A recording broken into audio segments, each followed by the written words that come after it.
بسم اللہ الرحمن الرحیم ایاک نعبد و ایاک نستعین۔ میرے پاکستانیوں، سب سے پہلے تو جو سویڈن کے اندر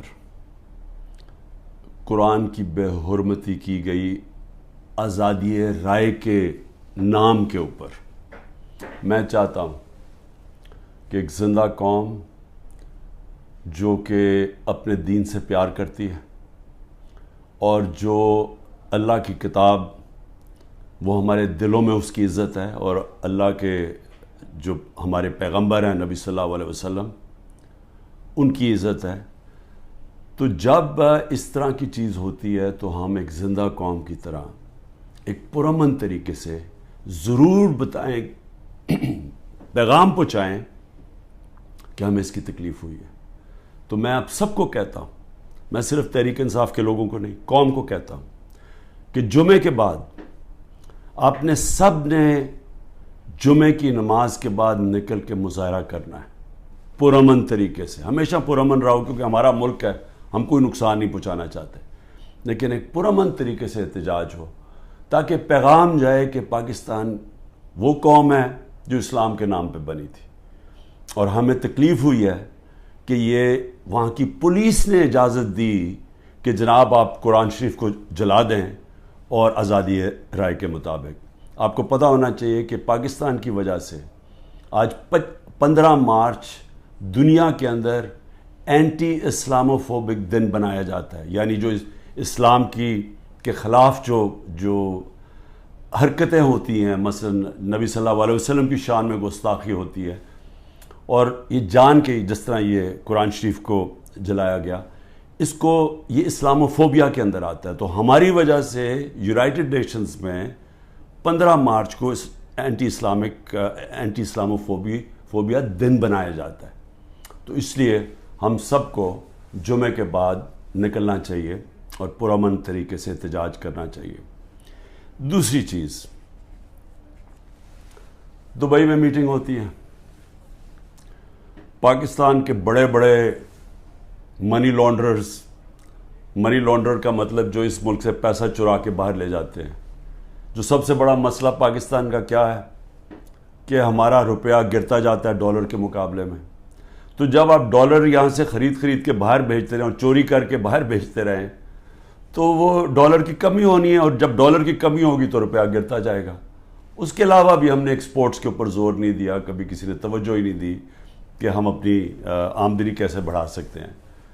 ہندوستان کی آج جو ایکسپورٹس ہیں یہ ذرا سمجھ لیں 600 ارب ڈالر کے قریب ہے۔ پاکستان کی ہمارے زمانے میں ریکارڈ ایکسپورٹس تھی 33 ارب ڈالر، ریکارڈ تھی، وہ آج اس سے بھی کم ہو گئی ہیں، 13% گر گئی ہیں ایکسپورٹس۔ تو ایک تو کبھی توجہ نہیں دی انہوں نے کہ کس طرح ڈالرز اس ملک میں آمدنی بڑھا سکتے ہیں اپنی، اور دوسرا یہ سارے جو بڑے بڑے نام ہیں ان کے سب کے بڑے باہر محلات ہیں، پراپرٹیز ہیں، بینک اکاؤنٹس ہیں، آف شور اکاؤنٹس ہیں۔ پیناما میں کیا ہوا تھا؟ پیناما میں ایک دنیا کے اندر ایک انکشاف ہوا کہ جنہوں نے بڑے بڑے لیڈرز نے، وزیروں نے اپنے پیسے چھپائے ہوئے تھے باہر کے ملکوں میں کمپنیز کے پیچھے، یعنی کمپنیز کے پیچھے انہوں نے اپنی دولت چھپائی ہوئی تھی، پراپرٹیز لی ہوئی تھی۔ اس میں نواز شریف کی پراپرٹی پکڑی گئی، مریم نواز اس کی مالکہ نکلی، اور وہ لندن کے سب سے مہنگے علاقے میں اربوں روپے کے انہوں نے پراپرٹیز لی ہوئی تھی، جس کو مے فیئر اپارٹمنٹس کہتے ہیں۔ تو وہ انکشاف ہوا تھا، تو پیسہ یہاں سے چوری ہو کے گیا تھا، کیونکہ ابھی تک ایک رسید نہیں بتا سکے کہ پیسہ باہر نکلا کیسے ہے، کدھر سے آمدنی آئی۔ بیٹے کی آمدنی، بیٹے کا جو گھر ہے حسن شریف کا، جو اس نے بیچا ملک ریاض کو، اس کی قیمت تقریباً 18 ارب ہے آج کل کے جو پاؤنڈ، اور 45 ملین پاؤنڈز جو تقریباً 17-18 ارب روپیہ بنتا ہے۔ تو وہ کدھر سے پیسہ آیا تو یہ کوئی نہیں بتا سکتا۔ بیٹے یہاں سے باہر بھاگ گئے کیونکہ وہ بتا نہیں سکتے تھے۔ اسی طرح جو سر محل آصف زرداری نے خریدا وہ بھی یہاں سے پیسہ باہر گیا، حدیبہ پیپر مل وہ بھی پیسہ باہر، تو یہ سب اکٹھے ہو گئے، اور سارے اکٹھے ہو کے بندر بانٹ پاکستان کی ہے کہ اچھا سندھ اس کو دے دیں گے، کراچی فلانے کو دے دیں گے، سینٹرل پنجاب کوئی اور آ جائے گا, پھر نئی پارٹی جو بنی ہے اس کو بھی کوئی سیٹیں مل جائیں گی, فضل الرحمان کو ادھر پختونخوا میں دے دیں گے, اور یہ بس یہ کھچڑی پک جائے گی. تو یہ ساری بندر بانٹ دبئی کے اندر ہو رہی تھی کہ جس طرح کہ کوئی سودا نہیں ہو رہا ہوتا کسی کے اوپر, یہ سودا ہو رہا تھا پاکستان کا. اور کس طرح جو سب سے بڑی پارٹی ہے خوف زدہ ہے کہ اس کو کیسے باہر رکھنا ہے, جس میں عمران خان کی ان کو گنہونے خواب آتے ہیں کہ یہ پتہ نہیں کہ واپس نہ آ جائے, تو اس کو کیسے جیل میں ڈال رہے ہیں. تو میں جو آج آپ کے سامنے یہ چیز رکھنا چاہتا ہوں کہ کون سے کیسز ہیں, ذرا آپ سمجھ لیں, کیونکہ میں تیار ہوں, انہوں نے ہو سکتا ہے کل پتہ نہیں میری 17-18 بیلیں ہیں, ایک بیل کینسل ہوگی جیل میں چلا جاؤں گا کل, نہیں تو اس کے بعد پھر عدالت میں میرا چکر ہے, اس کے بعد 2 دنوں کے بعد پھر ہوں گا. تو کسی ٹائم پہ بھی انہوں نے پلان بنایا ہوئے مجھے جیل میں ڈالنے کا.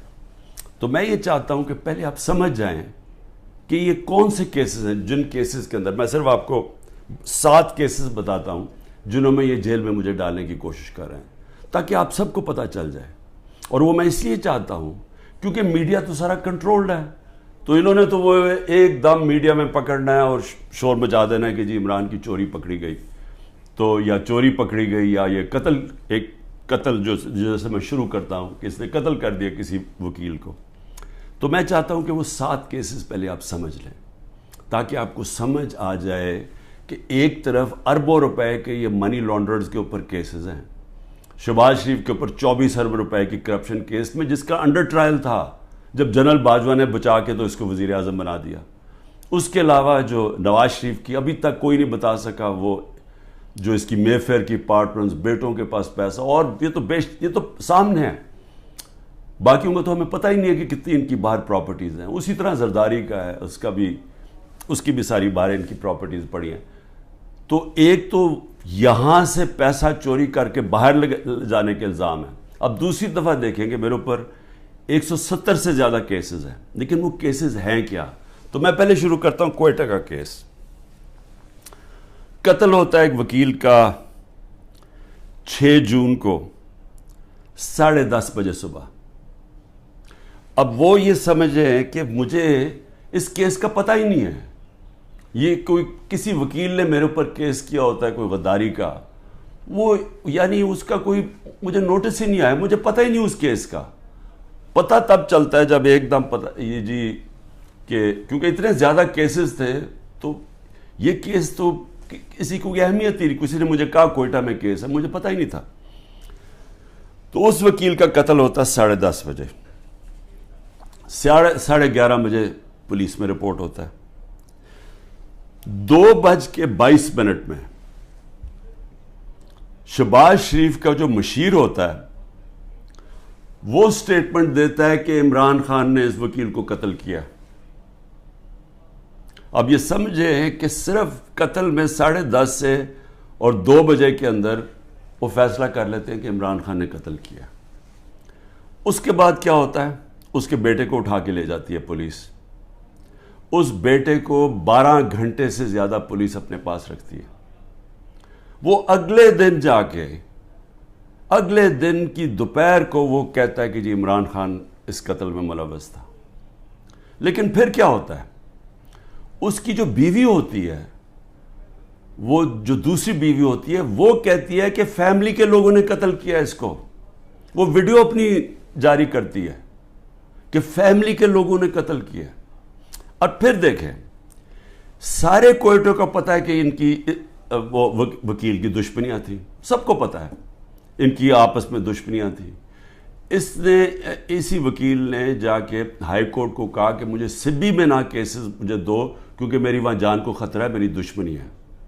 اور پھر یہ دیکھیں, یہ ذرا آپ غور سے یہ دیکھ لیں, یہ اس کو بڑے قریب سے دیکھ لیں, اور اس کے اندر یہ مظاہرے کیا کر رہے ہیں.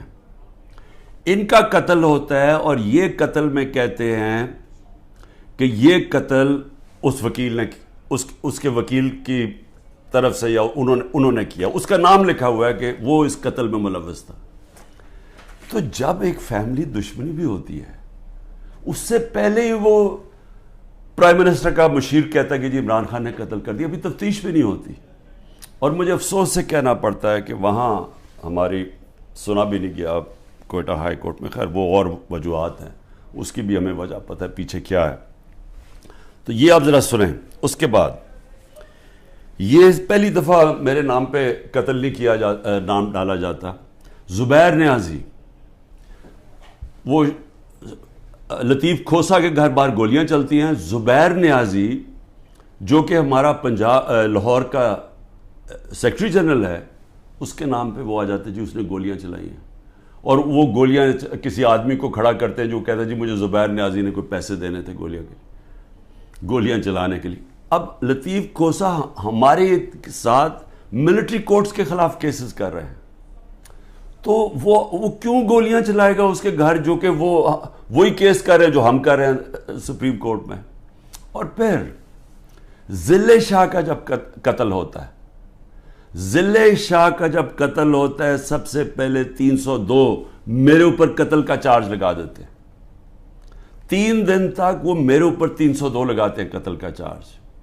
پھر کیا ہوتا ہے, اس کا پوسٹ مارٹم ہو جاتا ہے. پوسٹ مارٹم میں پتہ چلتا ہے 26 جگہ اس کے اوپر تشدد ہوا ہوتا ہے. تو اب ظاہر ہے وہ یہ تو نہیں کہہ سکتے تھے کہ عمران خان نے اس کو تشدد کروا کے اپنے کارکن کو مار دیا. تو انہوں نے پھر ایکسیڈنٹ اس کا ڈال دیا. ایکسیڈنٹ میں بھی کہا کہ عمران خان اس کے اندر کوئی اس نے انفارمیشن چھپائی ہے, میرا پھر نام ڈال دیا. میں صرف یہ کہہ رہا ہوں کہ پہلے تو یہ سمجھ جائیں کہ یہ ہے آج کا پاکستان, کہ یہاں کوئی ان کو شرم نہیں آتی اس طرح جھوٹ بولتے ہوئے, اس طرح کے کیسز بناتے ہوئے. ان کو کوئی شرم نہیں ہے کہ ساری قوم کو پتہ ہے کہ جھوٹ بول رہے ہیں. یعنی کون نہیں جانتا کہ یہ جو انہوں نے کیا ہے, سارا کوئٹہ کو پتہ ہے کہ یہ اس کے اندر عمران خان کا کوئی تعلق نہیں تھا. کیوں؟ میرا تعلق 150 کیسز تھا. مجھے کیا اور بھی کوئی وکیلوں کو میں مرواؤں گا, اور وہ کیس جس کی اہمیت ہی نہیں تھی. سب کو پتہ ہے جھوٹ بول رہے ہیں, لیکن ان کو کوئی شرم نہیں ہے. یہ سر پیر سے اتار بیٹھے ہیں. انٹرسٹ صرف یہ کہ کسی طرح عمران خان کو جیل میں ڈالنا ہے. اب میں ذرا, یہ پہلا کیس ہے, آگے چلیں. آگے کیس ہوتا ہے جی 9 مئی کا. اب 9 مئی کو کیا ہوتا ہے, یہ ذرا غور سے سنیں. 9 مئی کو ہوتا کیا ہے, جو مظلوم ہوتا ہے یعنی جس پہ ظلم ہوتا ہے اسی کے اوپر اس کو مجھے جب اندر جیل میں ڈالتے ہیں تو میرے اوپر کیسز کی بارش ہو جاتی ہے. 9 مئی کے بعد میرے اوپر 25 کیس ہو گئے ہیں.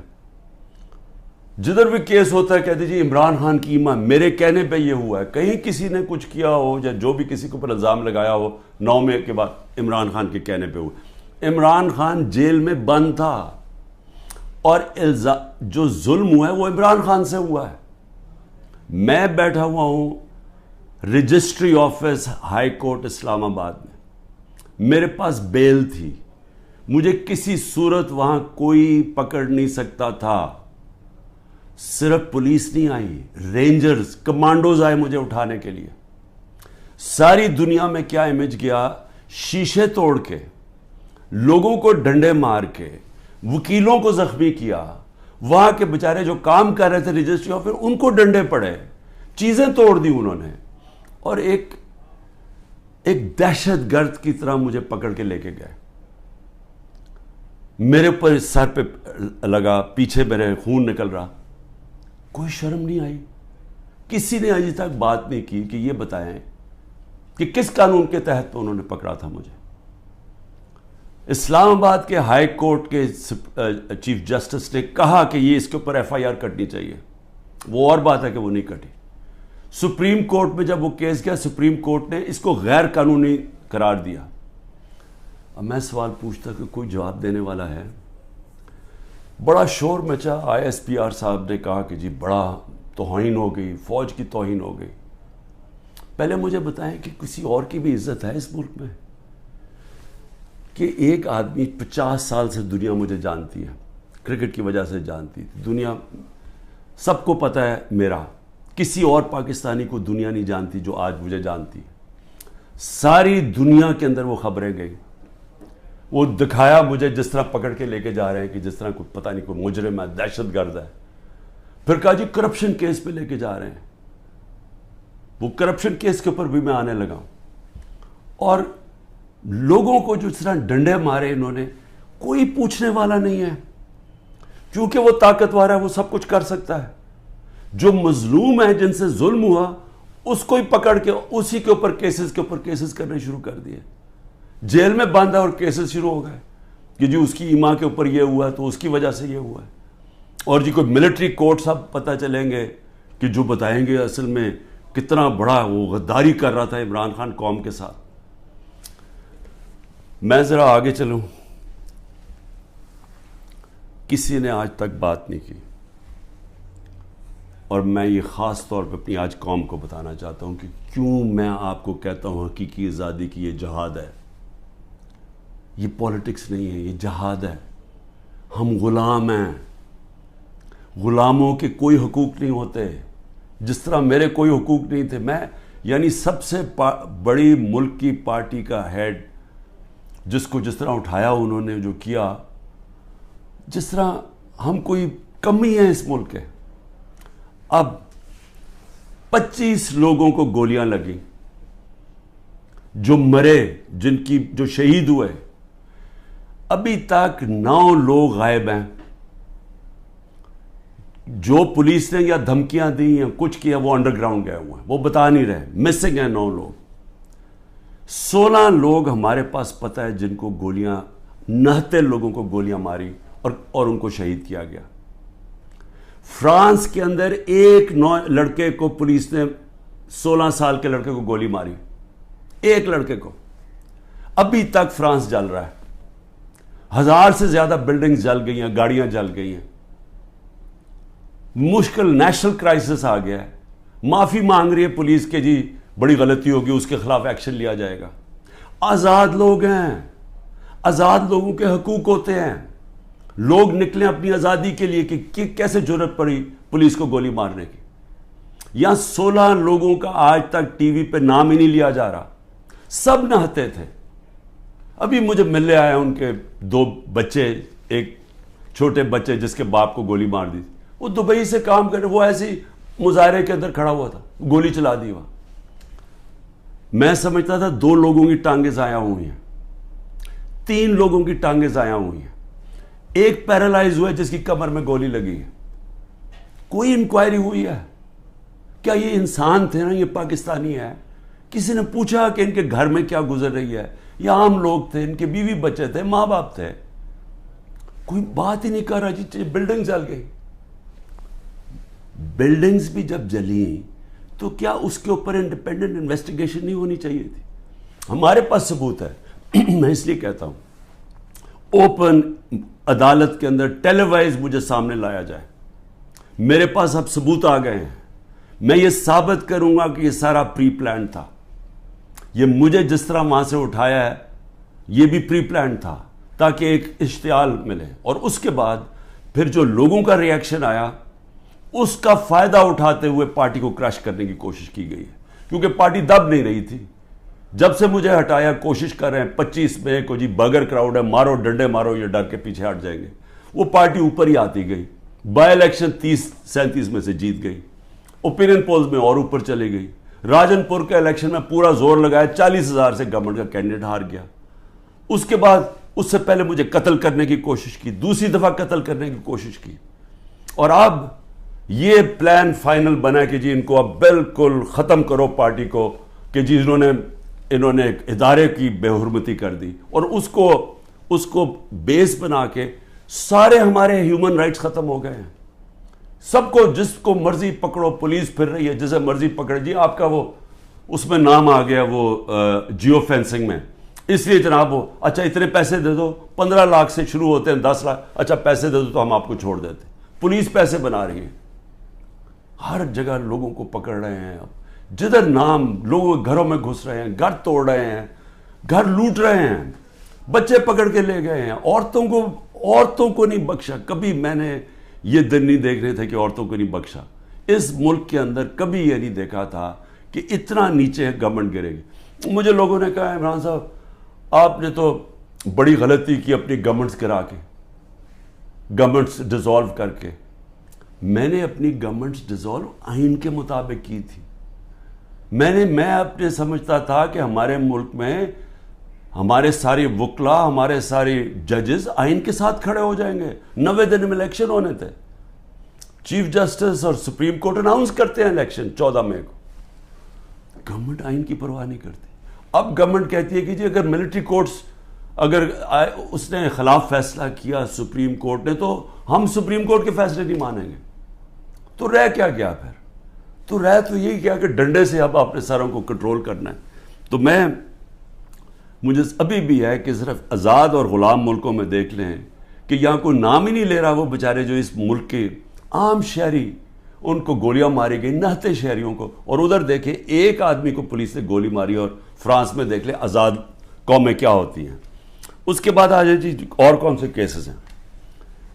بیوی بشرا بیگم کے اوپر کیس ڈال دیے. کیا ہے جی کہ وہ اس کے گاؤں میں، وہ جو کبھی گاؤں میں گئی بھی نہیں ہے، اس کے گاؤں میں جی 20 سال کے بعد ایک جگہ سڑک بن گئی. اینٹی کرپشن کا کیس اس پہ کر دیا. میری چھوٹی بہن عظمیٰ، اس کے اوپر اینٹی کرپشن مجھے بیچ میں ڈال دیا کہ جی میں جب پرائم منسٹر تھا میں نے اس کو بڑی سستی کوئی زمین دلوا دی ہے یا لوگوں سے قبضہ کر کے. اور یہ اتنے ڈفرز ہیں کہ کہا کہ جی 6 ارب کی زمین اس کو دلوا دی ہے. ان کو اتنا نہیں پتا کہ وہ چیک سے اس نے پیسے دیے. پہلے تو وہ چیکس کے پیسے، ذرا یہ چیک نمبر دیکھ لیں کہ اس نے پہلا چیک کس دن دیا؟ 25 اپریل 2022 کو. عمران خان پرائم منسٹر نہیں تھا. عمران خان 9 اپریل کو پرائم منسٹر نہیں ختم ہو گیا تھا. تو 25 اپریل کو ایک چیک ہے، وہ اب چیک کی کاپی ہے. اور دوسرا چیک دیا ہے 2 جون کو. اور کتنے کے چیک ہیں؟ 6 کروڑ روپے کے. تو اس نے چیک کے سے پیمنٹ کی ہے. میرے اوپر کرپشن کیس ڈال دیا ہے کہ میں نے جی وہ اس کو پرائم منسٹر ہوتے ہوئے زور لگا کے اس کو فیور کیا. پھر آ جائے جی اگلا کیس، تاکہ آپ کو ساروں کو پتہ چل جائے ہو کیا رہا ہے. اب 2 اور کیسز ہیں جن کے اندر یہ پوری کوشش کریں گے مجھے اندر ڈالنے کی. وہ نیب کے کیسز ہیں.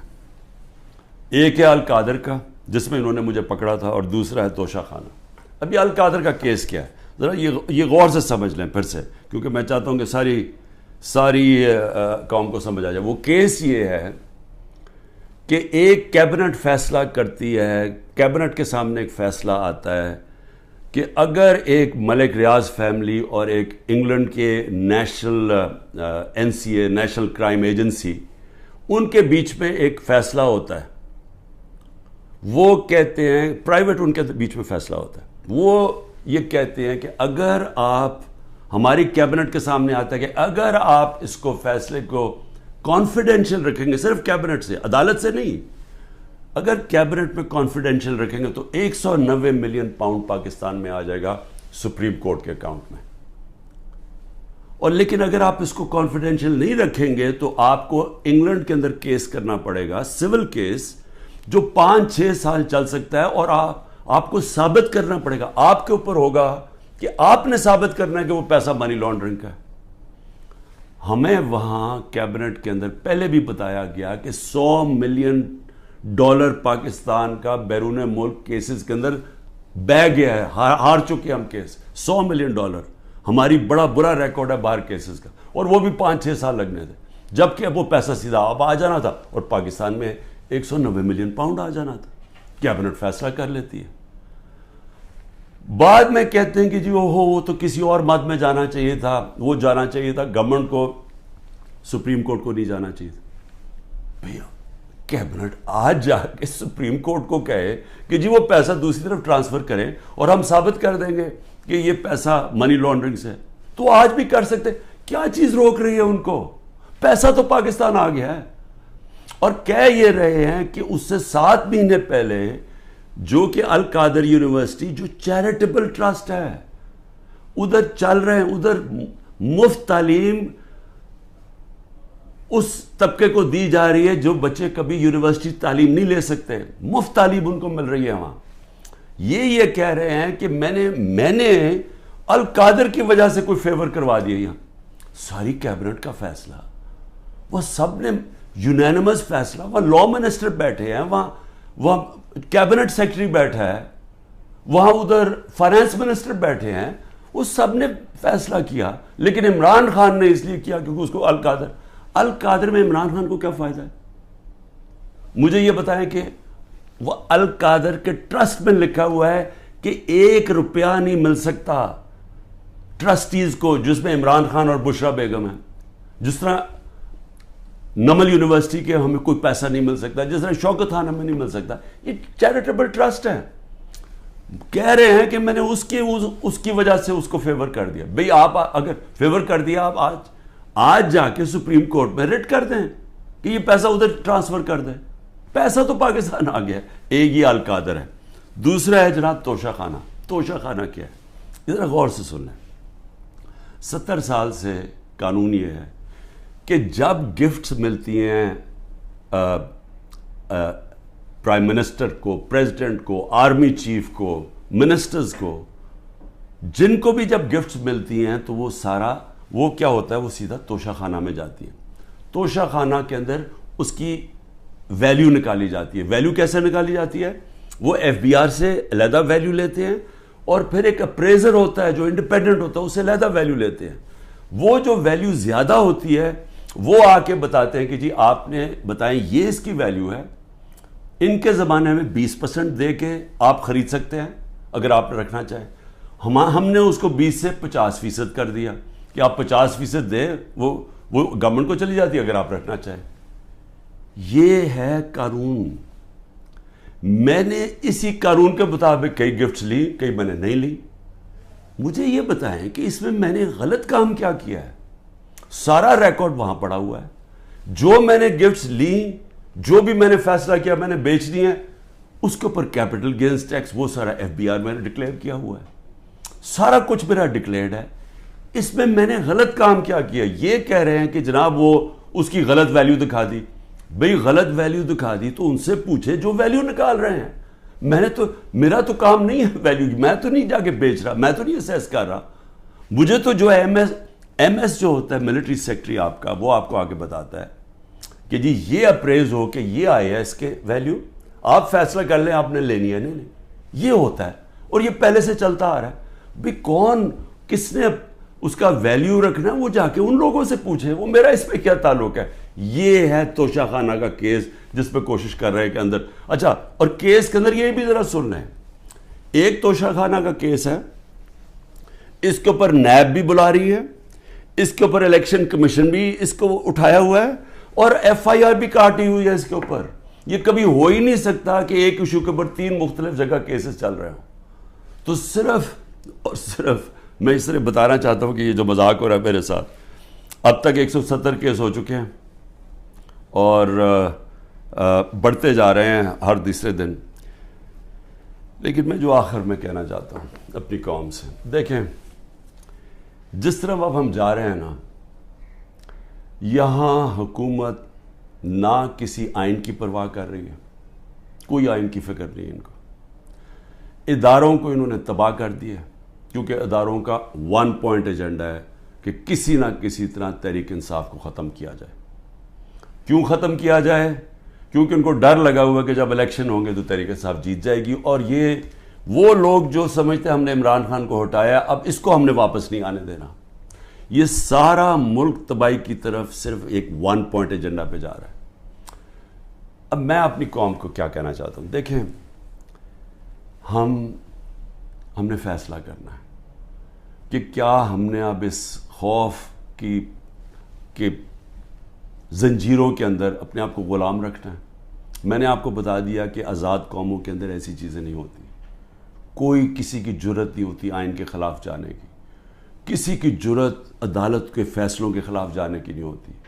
کوئی کسی کو اس طرح اغوا نہیں کر سکتا جس طرح مجھے اٹھا رہے تھے, جس طرح عمران ریاض کو غائب کر دیا. اب عمران ریاض کا کیا کام تھا مجھے بتائیں, اس کا کیا تعلق ہے جو 9 مئی کو ہوا ہے, اس کو کیوں ابھی تک غائب کیا ہوا ہے؟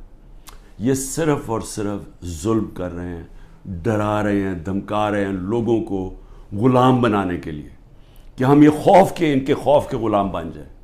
میں اپنی آج قوم کو کہنا چاہتا ہوں کہ دیکھیں آپ کو یہ, اب میں اپنی ٹیم جو میرے لوگ ابھی چھپے بھی ہوئے ہیں سارے انڈر گراؤنڈ میں, میں سب کو اب کہنا چاہتا ہوں کہ دیکھیں وقت آ گیا، یہ لوگوں کے گھروں کے اندر گھس کے جو گھر کی عورتوں سے کر رہے ہیں، بچے اٹھا کے لے جاتے ہیں، گھر توڑ دیتے ہیں، گھر لوٹ لیتے ہیں، یہ ہزاروں گھروں سے کر رہے ہیں، پختونخوا کے اندر گاڑیاں اٹھا کے لے جاتے ہیں، جو بھی پی ٹی آئی کا ملے، رشتہ دار ملے، کوئی بھی، میں ساری قوم کو کہہ رہا ہوں کہ کیا آپ یہ برداشت کرنے کے لیے تیار ہیں؟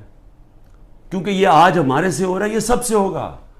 جب پولیس سے آپ غلط کام کرواتے ہیں اور پولیس کو چھوڑا ہوا ہے کہ وہ کسی کو بھی کہہ کہ جی تمہارا جیو فینسنگ میں نام آیا اتنے پیسے دے دو، اگر آپ پولیس فورس بھی تباہ کر رہے ہیں، ادارے سارے تباہ ہو گئے ہیں۔ یہ جو نیب ہے، کیا نیب کی اہمیت رہ گئی ہے کہ اتنے بڑے ڈاکو ان سارے کے کیسز معاف کر دیے ہیں؟ جو 3 گاڑیاں آصف زرداری نے چوری کی ہیں توشہ خانہ سے، 1 گاڑی نواز شریف نے چوری کی ہے، 1 مریم نواز نے چوری کی ہے، ان کو کوئی پوچھ نہیں رہا، اور آ کے کہہ رہے ہیں جی کہ توشہ خانہ سے یہ آپ نے جو لیگلی کام کیا ہے کہ جی وہ ویلیویشن نہیں ہوئی، بھئی وہ ان سے پوچھے جنہوں نے ویلیو کرنا تھا، وہ میرا اس سے کیا تعلق ہے؟ لیکن مقصد انصاف کا نہیں ہے، مقصد ظلم کرنے کا ہے۔ اور میں قوم کو اب کہتا ہوں، اب یہ بھیڑ بکریوں بن کے رہنے کا وقت چلا گیا ہے۔ میں آپ کو کہہ رہا ہوں، میں تیار ہوں، میں کل جا رہا ہوں، پتہ نہیں کتنے میرے 19 بیلیں لگی ہوئی ہیں، کسی میں اندر ڈال سکتے ہیں، میں تیار ہوں سب کے لیے، میں ہر چیز کے لیے تیار ہوں، لیکن میں یہ ظلم کا نظام برداشت کرنے کے لیے تیار نہیں ہوں، میں یہ بھیڑ بکریوں بن کے اپنی زندگی گزارنے کے لیے تیار نہیں ہوں۔ میں یہ سمجھتا ہوں کہ یہ قوم کے لیے وقت آ گیا ہے، آپ سب فیصلہ کر لیں کہ کس طرح کا پاکستان آپ چاہتے ہیں۔ کیا وہ پاکستان چاہتے ہیں جو پروفیشنلز جو باہر جا سکتے ہیں وہ باہر چلے جائیں، جو آپ کا سب سے بڑے ذہن ہے وہ باہر چھوڑ کے چلے جائیں، وہ بیچارے غریب آدمی کشتیوں میں ڈوبتے رہیں جا کے اللیگلی غیر قانونی طور پہ نکلنے کے لیے، اور باقی قوم بھیڑ بکروں کی طرح رہ جائے؟ اس ملک کا کوئی مستقبل نہیں ہے۔ وہ مجھے افسوس سے کہنا پڑتا ہے کہ وہ ساتھ ہمارا ملک جس تیزی سے آگے جا رہا ہے اور جس تیزی سے اس میں اور ہمارے میں فاصلے بڑھتے جا رہے ہیں، یعنی ہر طرح وہ آگے نکل گئے ہیں، ہمیں سوچنا چاہیے کہ اگر ہم اسی طرح چلتے رہے اور یہ چوروں کے نیچے اگر یہ بندر بانٹ کر رہے ہیں کہ جی ملک ہم بھیڑ بکری ہیں، جی آپ ادھر وہ لے لو، وہ سندھ لے لے، وہ کراچی لے لے، وہ یہ لے لے، وہ پختونخوا لے لے آپس میں، اور ہم جس طرح کے بھیڑوں کی طرح کبھی ادھر سے، کوئی مستقبل نہیں ہے اس کا۔ اور اس لیے میں اپنی آپ سب لوگوں کو کہہ رہا ہوں، تیاری کریں، آپ پرامن احتجاج ہمارا حق ہے۔ پہلے تو جمعے کو نکلے نا، جو انہوں نے کیا ہے، جو پتہ چلے کہ یہ زندہ قوم ہے، کم از کم ہماری آواز نکلنی چاہیے، اور پرامن، میں ہمیشہ کہتا ہوں پرامن رہے۔ میں نے کبھی اپنے 27 سال میں کبھی انتشار کی بات نہیں، کیونکہ یہ میرا ملک ہے، توڑ پھوڑ کریں گے میرے ملک کو نقصان ہوگا۔ میں نے ان چوروں کی طرح باہر تو نہیں ہے میری کوئی پراپرٹیز، میں نے تو نہیں باہر بھاگنا۔ انہوں نے تو ابھی میں آپ کو کہہ رہا ہوں کہ جب انہوں نے الیکشن اناؤنس ہی ہوا، انہوں میں سے لوگوں نے باہر بھاگنا شروع کر دینا، کیونکہ ان کو پتہ ہے کہ ان کا جو انہوں نے کیا اس ملک کے ساتھ، ان کو پتہ ہے کہ قوم نے ان کو بخشنا نہیں ہے، انہوں نے بھاگنا ہے باہر۔ اس لیے اپنی قوم کو میں کہہ رہا ہوں کہ آپ کے پاس اب 2 راستے ہیں، غلامی کے اور حقیقی آزادی کے۔ لا الہ الا اللہ، کوئی نہیں ہے خدا اللہ کے سوا۔ ہم کسی ظالم کے سامنے اور یہ ظلم کا نظام اور یہ خوف کے سامنے ہم جھکنے والے نہیں ہیں۔ ہم نبی صلی اللہ علیہ وسلم، محمد مصطفیٰ، دنیا کے سب سے عظیم لیڈر، ہم ان کی امت ہیں، اور وقت آ گیا ہے کہ ہم اب اپنا سٹینڈ لیں اور پرامن طریقے سے تیاری کریں نکلنے کے لیے سڑکوں پہ۔ پاکستان زندہ باد۔